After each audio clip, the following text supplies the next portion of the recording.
Diante de ataques cibernéticos que começaram antes mesmo de a Rússia invadir a Ucrânia, a nação vizinha está há alguns dias se articulando para travar uma guerra no fronte virtual. No último sábado, o ministro de Transformação Digital ucraniano, Mikhailo Fedorov, convocou um exército de TI para ajudar o país a se defender dos avanços russos nesse campo digital. Para a gente entender melhor como isso pode funcionar, eu vou conversar agora com Herbert Emílio Araújo Lopes. Ele é advogado especialista em direito digital. Doutor, boa noite ao senhor.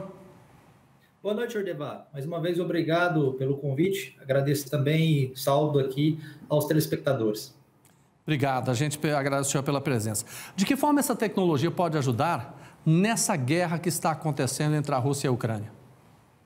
Ordevá, muito interessante esse aspecto e esse tema que foi trazido aqui em pauta.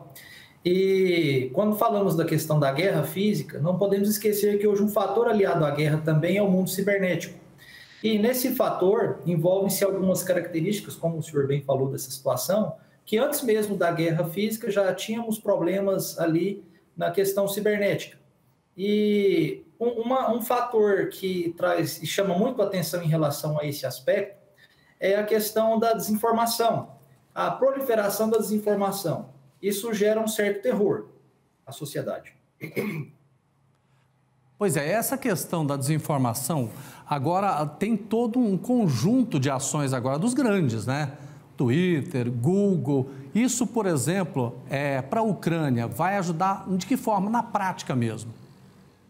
Sim, isso ajuda muito a população da Ucrânia? Claro, ajuda bastante. Por quê? O que eles faziam e estão fazendo durante a guerra física, também aproveitando a questão aliada ao direito cibernético, a questão hoje da internet, é jogar ali diversas desinformações. Como o que ocorreu ontem, por exemplo, saiu uma reportagem pela BBC informando que hackers invadiram o sistema e eles estavam publicando mensagens em massa à população ucraniana, espalhando o medo de que caixas eletrônicos não estariam funcionando.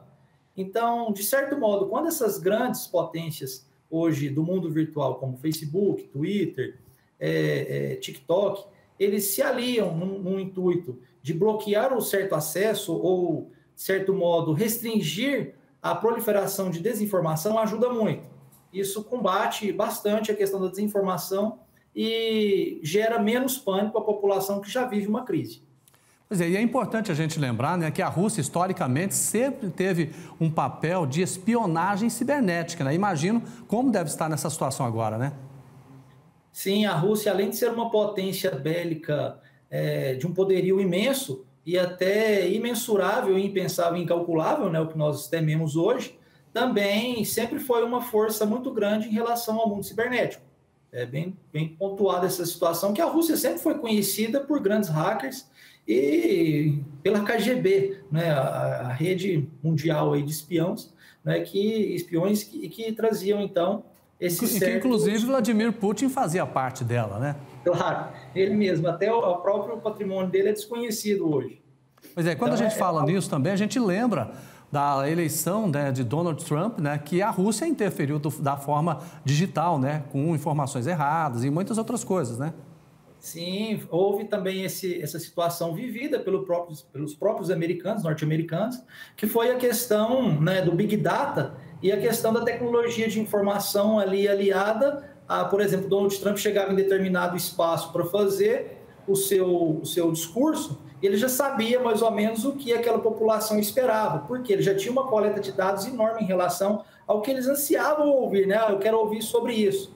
Até a questão da própria proliferação de informações do presidente à época foi uma ajuda feita pelo governo russo, né, pelas instituições russas, que lidam muito bem nesse mundo cibernético. Eu até falo só uma coisa, Jordevá, para complementar, que hoje nós não podemos pensar que a guerra cibernética ela é paralela à guerra, não.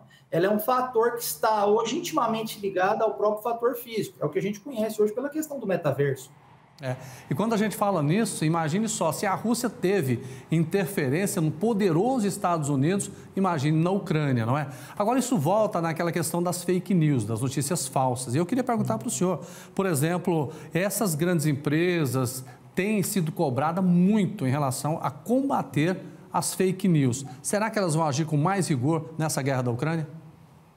A questão hoje das fake news, até o que nós lidamos hoje aqui dentro do Brasil, só que vamos comparar e vamos viver a situação da Ucrânia. O problema é que hoje eles vivem um conflito guerra, um conflito físico, bélico. E dentro dessa situação da guerra, essas poderosas instituições hoje do mercado virtual, elas sim têm esse controle e conseguem sim lidar bem com essa questão da desinformação. Por quê? Quando um algoritmo ele consegue ter uma mensagem matemática colocando que aquela informação passada é uma desinformação, eles conseguem bloquear e não deixam tramitar, então, ali, ter um fluxo de rede. E hoje, até cito o livro, por exemplo, de Anne Frank, em que ela falava da situação, o terror que era na Segunda Guerra Mundial, as informações falsas. Então, criar uma desinformação não é algo novo. Na realidade, o meio de comunicação é que é novo, mas desinformação sempre foi feito como um mecanismo de terror à população, justamente para tentar, né, ganhar a guerra. Aliás, nós sabemos muito bem aqui no Brasil o que é uma fake news. Muito obrigado ao senhor, boa noite. Boa noite, obrigado. Obrigado.